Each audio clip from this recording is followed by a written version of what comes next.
Papakita natin yung ilan sa mga paintings na shinare mo sa akin. Ito yung parang top 5 mo, yung favorite 5 mo na painting. So let's talk about this first one. Okay. I really have, I love drawing, painting ideas. Even before, gustong-gusto ko siyang matutunan to the point na minsan, tumititig ako sa mata ng mga tao. At random lang. Tinititigan ko sila kasi I wanted to observe ano yung details ng mata. Kasi iba yung pag nakita mo siya sa picture, iba pag nakikita mo siya ng personal sa harap mo. Okay, so, yun, kaya mata siya. So, 2 different paintings talaga to, which I put in a collage. So, pero kasi gusto ko siya i-post with a different meaning. So, yung una, yung nasa baba was part of my watercolor series. I entitled that Mulat. Tapos yung first one, nasa taas na may blindfold, mas recent to, which I just posted sa page ko. Ang motivation, of course, is, this was during the time na, actually until now, na I put, ang caption ko dyan was, you are stronger to remove your blindfold than the one who put it on you. It's a statement on people who are still blinded by example, fake news, maybe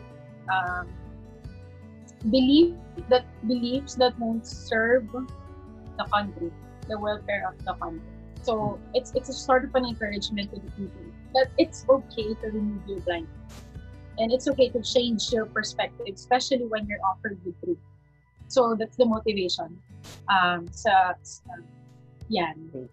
So also these are both watercolor. And curious lang ako, sino model mo dito? Sarili ko. So eyes mo yan. Yeah.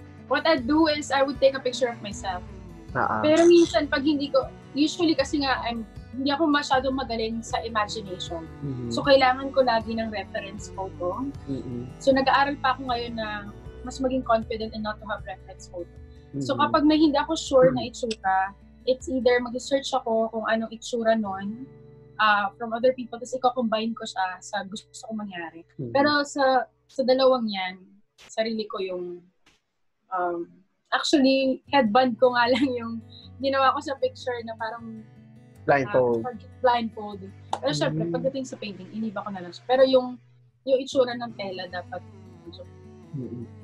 Tapos, gusto ko rin matutunan mag-paint ng kamay. Kaya ako siya sinubukan. Parang I saw that post.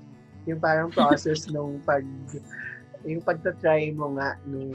Na mali yung kamay ko. Pag-drawing yung kamay. Oo, kasi nga, sarili ko yung ginagawa kong model. Kasi nga, pag pinicture mo yung sarili mo talaga, iba yung perspective, lalo na kung gusto mo magkaibang tao pala yung magkahawak ng kamay. So, yun. Kung makita mo, sobrang medyo madumi pa nga yung pagkakagawa ng kamay ko. Kasi nga kakasimula. Hindi ko pa alam paano gumawa ng buto. Ano na buto. Na hindi siya, tinan mo, mukha siyang parang nabalatan or something. Ganun yung itsura niya. So, kaya tinatry ko pa rin siya. Ngayon, medyo mas gets ko na kung paano mag-create ng illusion ng buto gamit ang white paint. So, yun nga lang. Kaso nga lang, yung huli kong gawa is mali yung perspective. So, yun. Pero grabe yung yun ha, lalo na yung sa eyes at saka yung sa brows. Alam mo, sobrang natutuwa ako sa sarili ko kasi sobrang hirap na hirap ako mag-paint ng mata. Lalo na sa watercolor. Kasi nga sabi mo, di ba, minsan kasi sobrang labno niya. So, paano mo siya patitingkarin? So, ang daming Raven, at ang daming patong. Kasi unlike acrylic, unlike oil, isang lagay mo lang, matingkad na siya. Pero sa watercolor, you have to have a lot of layers to achieve the color that you want. Yeah. Kahit at saka, ang challenge dun, di ba, yung pagpatutuyuin mo muna kasi hindi naman pwedeng basang-basa na yung papel. Kasi mabubutas na siya. That's true. Kaya rin, yun din natutuwa ko kasi before, bond paper lang talaga ginagamit ko. Kaya nabubutas siya. So ngayon, yung kahalagahan talaga ng watercolor paper. Tapos, also yung pwede ka rin kasi mag-paint ng wet on wet. Kung gusto mo ng effect na, iba kasi yung effect ng wet on wet. Pag sinabi mong wet on wet is, wet yung surface tapos dadagdagan mo pa ng basa. Usually, pag gusto mo ng effect na gumagano. Kasi mag-isa yung paint na kumakalat. So, yun. Pero ito, also, very important din. So, ang natutunan ko, hindi naman ako super pro, pero ang natutunan ko rin is, sabi rin ng papa ko sa akin, ingatang masugatan yung papel. Which is totoo. The moment na masugatan siya, yung parang nag-peel off na yung paper. The moment na masugatan siya, sobrang hirap mo siyang patungan ng color kasi hindi na siya mag-blend na maayos. So, even sa pagbubura ng sketch, dapat hindi sobrang diin ang kamay mo kasi pag nasugatan yung papel, iba na yung surface. So, yun. So, yung sugat ng papel yung parang natatanggal yung fibers niya. Yun ba yun? Yung, di ba pag nag-watercolor, parang natatanggal unti-unti yung fibers ng paper. Para siya naglilibag. Oo, yun. Yun yung term talaga no, naglilibag. So, pag kasi nangyayari yun kapag sobra-sobra yung layers mo. Siyempre, yung papel, dahil sa kada tubig, naano siya nasusuok siya ng nasusuok. So, hindi mo na ma-achieve yung kulay na gusto mo kasi parang buburahin niya lang kada ganun. So, yung stroke sobrang you have to be very good. Okay. So, huwag sugatan ang papel. Yeah. Papel, huwag susugatan. Ang papel din ay hindi dapat sinusugatan. Anyway, so let's proceed with the second painting. Ito. First, yung canvas na ginamit ko was a recycled canvas. Kasi nga, meron akong feeling, Raven, hindi ako mapakali. Kapag gusto mag-paint, wala akong mapag-paint. So, meron na akong, so ito, ina-eye ko na siya kasi nga, ang original painting na nandyan sa canvas na yun was a watercolor painting, which was very wrong, na dapat di ko ginawa talaga. Kasi, ang watercolor, hindi naman talaga pang canvas. Lalo na kung hindi naman sobra rin parang pigmented yung watercolor. So, ang nangyari dyan, through time, pag tumatanda ka sa feeling, nag-darken siya. So, hanggang sa, sobrang naging dark na siya, na parang hindi na nagpapakulay, na watercolor yung paint. So, I thought na, since gusto ko mag-paint ng bago, magagawa na lang ako ng bago sa ibabaw. And dahil oil naman yung medium, kaya siyang tapan. So, I started with just covering muna with white paint, white oil paint. Pero also, I wanted to respect my old paint. Kasi parang yung feeling na ginawa mo siya noon and when you did that before, masaya ka naman when you did that. Tapos ngayon, you can just cover it up na lahat siya mawawala. So, I wanted to have like nandun yung signs eh. So, pag tinignan mo closely, nandun pa nga yung title ng old painting, which is Night. Even the date of the old painting was still there. 2017. Tapos 3 years ago na siya. Tapos pag tinignan mo rin, naka-landscape kasi original painting na yan. So, ang ginawa ko lang is pinortrait ko siya sa painting. Pero pag ginanon mo siya, medyo makikita mo yung remnants na forest. Yeah. Ngayon ko lang na-gets to, actually. Yes, and then there's a moon behind it. Pero natakpan na rin siya ng... I initially didn't want to cover the moon. Kaso lang, nawawala yung balance ng baso. So, pinaberan ko na rin siya. So, yun. So, the motivation is I wanted to try something. Yun na naman. Kasi nga gusto ko nga laging mag-try ng bago. So, pag may naisip kong gusto kong i-paint, itatry ko siya. Kahit hindi ko pa siya na-try before. So yan. So, actually, pinicturean ko yung totoong lalagyanan ko ng baso. Lalagyanan ko ng brush. Ganun talaga yung itsura niya. Except that, hindi Van Gogh yung painting. Kasi yung toong lalagyanan ko ng baso is Nescafe. yung parang tumbler ng Nescafe. So, yun talaga yun. Pero I wanted to put... Initially kasi I wanted to really just paint the Nescafe something. Pero, kasi ang highlight is really the brush. Pero parang gusto ko lang, I wanted to play with the holder. Kaya ako pinaint si staring it. It's not the first time also that I painted this because pinaint ko sa phone case ko na nasira noon. Tapos yung brush, it's just really brush. purposely painted that for a note, which I also posted. Mhm. So, kasi I wanted to marry art and letters. So, Mhm. kaya yung note that came with it was this was painted specifically for that note. Yung things that I learned, parang tips for a learning artist from a learning artist. Mhm. Kasi I wanted to marry also. If you read that note, it's about art and life. Pero subtle lang yung inclusion ng life lessons. Mhm. Pero life lessons in art, like, kunwari, commitment, yung stroke matters, the way you handle things matters, Mhm. So, ibig sabihin, itong painting na ito, paano mo na let go yung idea na you have to make the old painting the background of your new painting? So, syempre kasi, di ba, old work mo ito, yung background ngayon, Yeah. di ba? So, paano mo na parang napag-decide na, sige na nga, papatungan ko na siya ng new painting. Hindi ba naging mahirap yon? Kasi, syempre, finished work na siya, di ba? To be honest, yung old painting it's my least favorite painting on canvas. Kasi nga, siya yung pumalpa. Kasi nga, dahil pasaway ako, I use watercolor. Pero may iba rin ako na watercolor yung ginamit. Pero kasi, I think mas magandang brand ng watercolor yung ginamit ko that time. So, mas hanggang ngayon matingkad siya, yung airplane painting. Pero, yan kasi talaga nag-fade siya through time. Sabi ko, ikaw na ang uunahin ko talaga. Parang i-renovate. Pero at the same time, parang bigla akong naisip din na hindi ko siya pwedeng basta lang takpan. Kasi artwork ko siya dati. Parang, ang word talaga is to respect it. Yeah. To show some respect to my previous one. Mm-hmm. So, yun. So, dako tayo sa third one. Ito. The main motivation was really to show support for our jeepney drivers. Mm-hmm. Kasi yan yung time din na actually until now we can still hear news about how they're not really being helped. They're not really helped rather by authorities.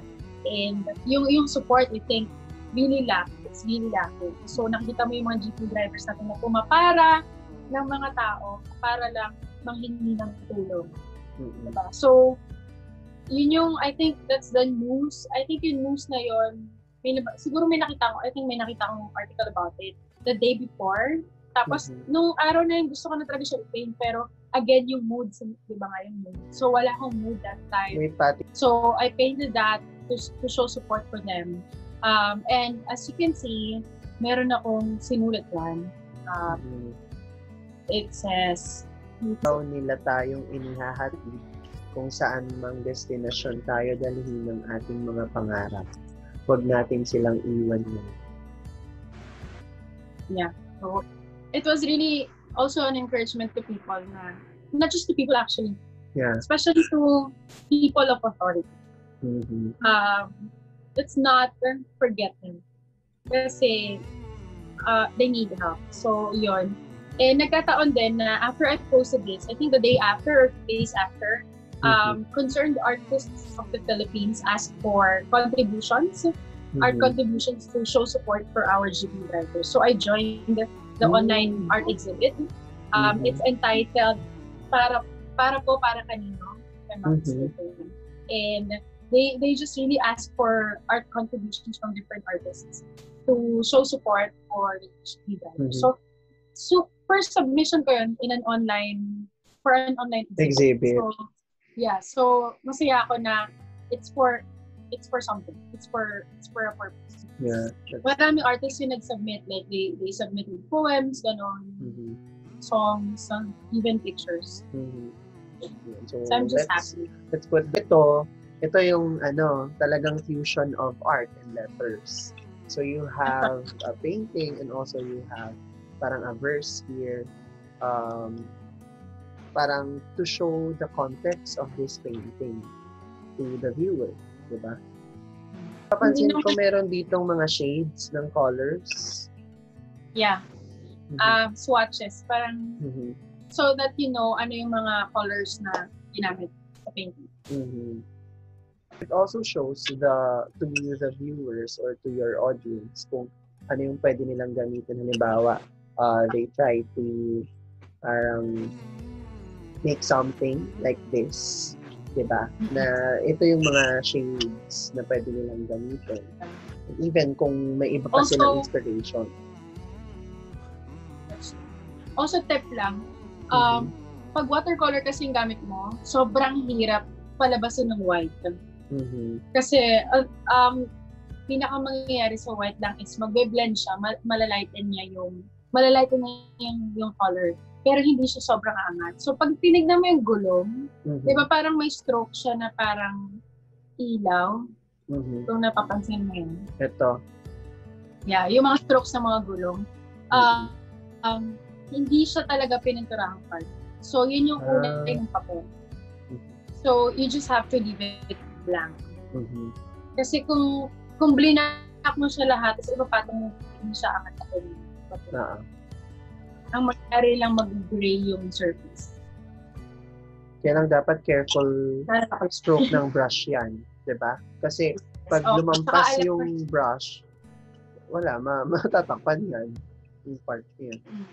But I also used a photo reference. May photo reference ako for this. Parang dalawang picture ng Jeep. Pinag-combine ko yung pictures ng dalawang pictures ng Jeep. Tapos, may sama ko. Pero the color, it's because I love that color. I am loving that color. Parang color of the sunset too eh. Oo, yeah. The orange, parang rusty. Next tayo, yung fourth one. Ito, nandyan sa background ko ngayon. Diba? This ito, one. Nakita ko rin yung process nito eh. Yeah. Ito is, dahil nga, yun yung mga time na wala nga akong canvas. Kasi hindi rin makalabas yung makagayon. So, naghanap ako ng mapag-paintingan ng oil. And ang naisip ko kahoy. I think kasi okay naman yung kahoy. So, naghanap ako ng scrap wood sa bahay namin. Eksakto, ang ganda ng pagka-cut niya. Oo nga. So, kinuha ko siya. Napagalitan pa nga ako ng mama ko kasi parang mahuhulog yung mga ibang kahoy dahil sa pagkakuha ko. So, yun. So, kinuha ko siya. I know na dapat, I think, hindi ako sigurado, pero I think pag gumamit ka ng kahoy, dapat may iba kang base. Like, para ata mag-smoothen. Pero dahil wala akong materials, ginawa ko na siya ng ganyan. So, binilensyo muna ng oil. Mahirap kasi hindi naman smooth yung surface. So, actually, hindi ko alam yung gusto kong gawin dyan. Pero, I always start with something in mind. Tapos yung details, bala na kung ano yung gusto kong idagdag as you go through the process. So, yun. So, I wanted the sunset. Always sunset. Tapos, beach. Hirap na hirap ako kasi na ang hirap i-achieve nung clouds. Kasi kailangan siya mag-so. So, actually, breather lang siya. Yung motivation dyan is breather. Kasi gusto ko lang talaga mag-paint ng mga panahon. So, tapos, ito yung unang painting na I really took time doing. As in, hindi ko siya pwedesang matapos ng isang makukupan. Kasi pag napapagod na ako, nag-stop na ako kasi feeling ko maapektuhan yung itsura kapag tinuloy-tuloy ko siya. If I really wanted it to be pretty. So, yun. Also, experimenting. Kasi nga, tinatry ko pa rin paano matutunan gumawa ng tubig. Tapos yung shadow, kung nandun yung araw sa mapupunta yung ilaw niya. Ganun. Tapos, ano yung kulay ng mga bagay kapag sunset. Kasi di ba pag sunset na, hindi naman dapat na very bright yung original colors ng mga bagay. Kasi usually naging silhouette-ish. Yeah. So, yun. So, everything about this is experiment. Parang experiment. Anong unang element ang pinaint mo dyan? Pinakauna would be the sky. Sky part. Tapos yung kalahati. Ay, hindi siya sobrang kalahati. Pero yung 1/4 part. Yung upper part. Yung upper part. Pero hindi ko nagustuhan yung pinakaunang binago ko yung, actually hindi ganyan yung gradient ng kulay nung unang-una. Binago ko siya. Ginawa ko siya parang goldish. Kasi hindi ko na-achieve yung gusto kong ma-achieve yung so binago ko na lang siya. Tapos the next day, inay ko na yung dagat. Sobrang hirap i-paint yung waves na yan. Mahirap. Tapos may secret kasi Kaya nagkaroon na parang mga parang puno sa ilalim ng coconut trees. Yung parang sa gilid. Itong gilid na pa. Kasi, nagkamali ako sa tubig. Nagmukha siyang parang may tsunami. Kasi nga, walang shoreline. Yung shoreline niya, sagad-sagad na. Kasi, nagkamali ako doon, so I had to cover it. Kasi, mahalaga din, natututunan ko rin sa painting na you should know ano yung perspective. Saan ba nanggagaling yung nakatingin? Yeah. Bird's eye view ba yung nakatingin, ganyan, or malapit ba siya dun sa scene? So, ang itsura kasi nito is parang yung nakatingin is nasa mas mataas pa na lugar. Kaya mas nakikita mo pa yung mga waves. So, parang siyang nasa mas mataas sa bundok, pero nakikita mo yung mga. Kaso, nung ginawa ko yung waves, nagmukha siya parang may tsunami.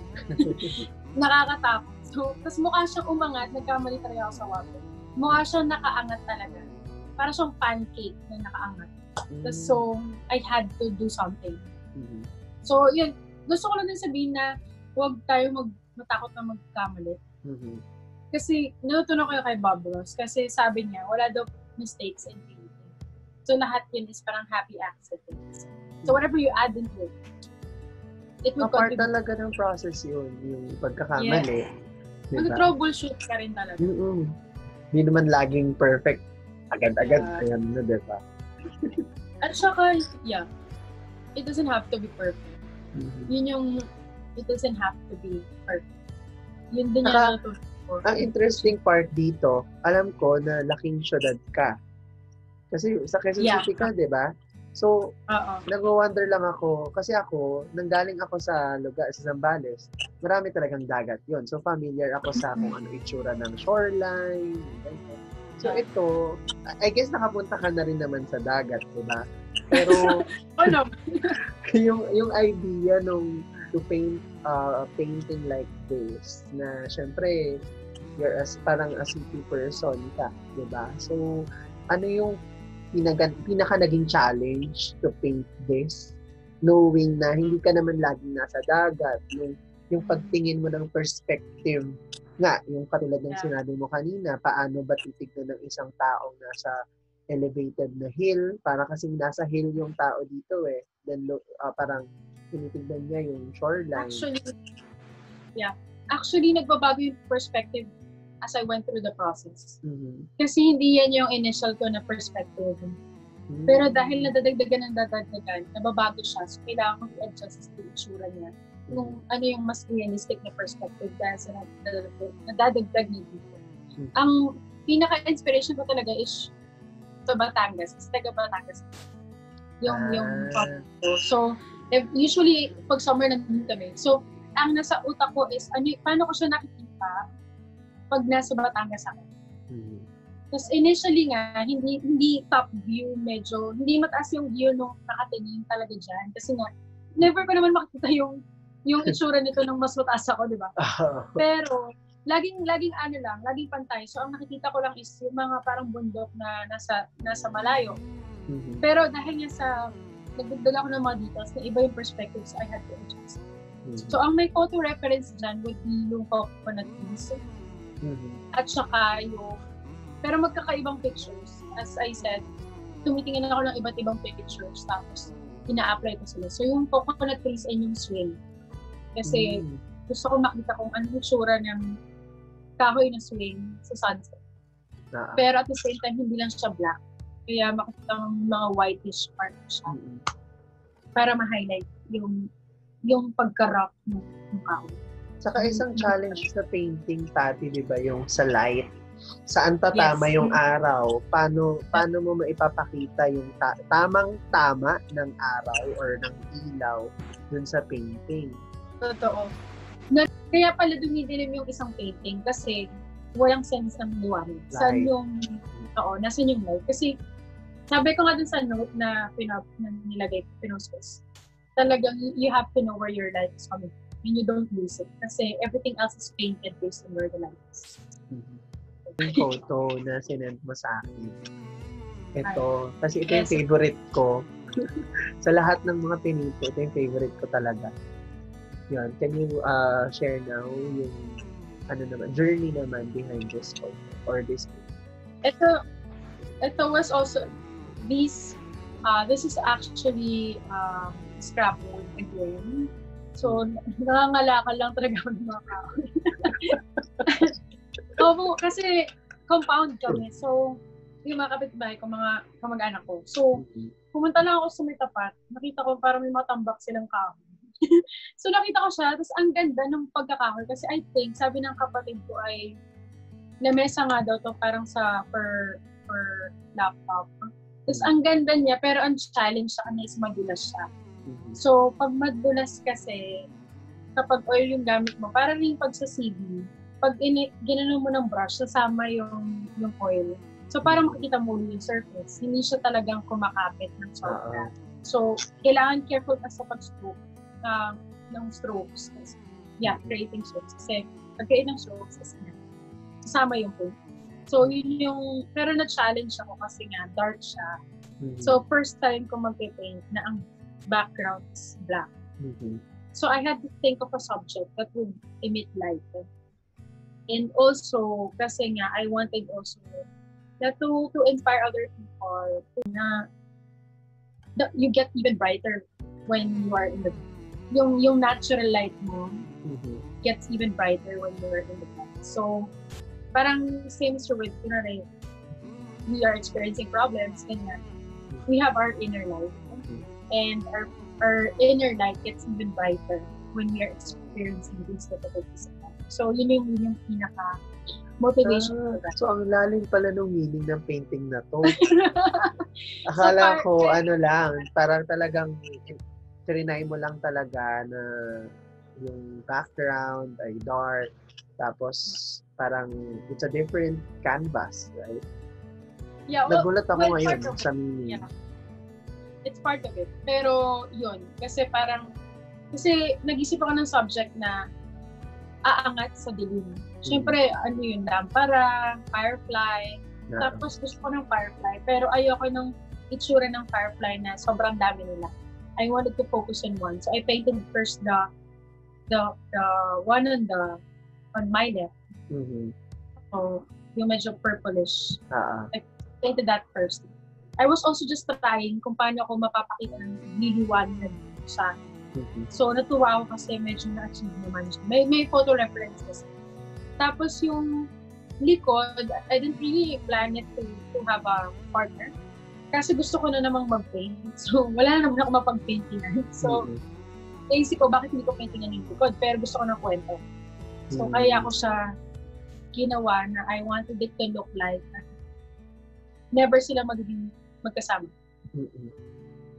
Kahit na ito ay, diba? Kailangan baligtarin mo. Kailangan baligtarin. Para makita mo yung never isa. mo sila makikita magkasama. So parang, kasi nga, ayoko naman ng mag-paint lang ako sa kabila ng walang relate din sa kabilang part. So, I wanted to create a story na magkaharapan sila pero hindi. So, yun. Tapos never silang mag-meet. Kasi nga, nasa magkabilang side sila nung movie.